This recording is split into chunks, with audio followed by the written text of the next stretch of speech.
Today we have with us Ravi Kevalramani, Managing Partner of Straight Talk Media LLP. Ravi, broad-based question.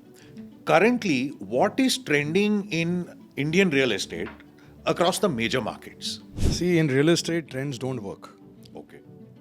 Valid point. In an industry where the cycle of boom to bust is 18 years, 15 to 18 years is what you're looking at, trends don't last that long.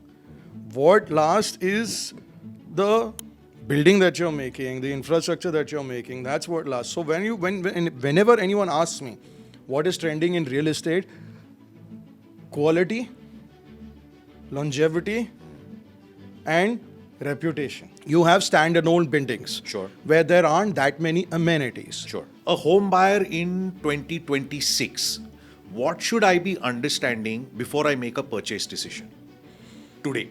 There are multiple factors that a home buyer has to factor in when they are looking at buying a property.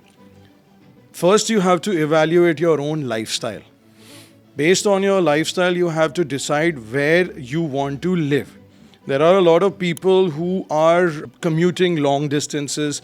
So, there are multiple aspects that a person has to look at when it comes to buying a home in 2026.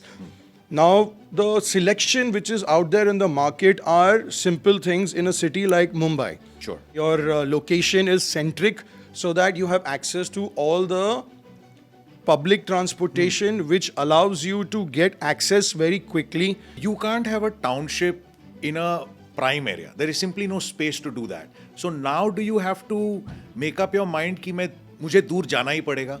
See, in a city like Pune, you have a suburb called Punavale, all right?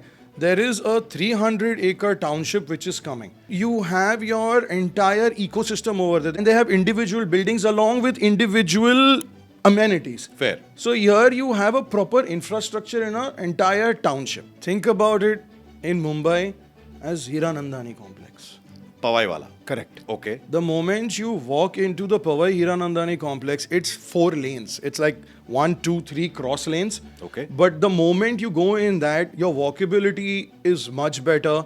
People within the community prefer to walk to their places. They don't want to take their car because one, it is difficult to park. So you have the standalone buildings, then you have the gated communities, and then you have townships.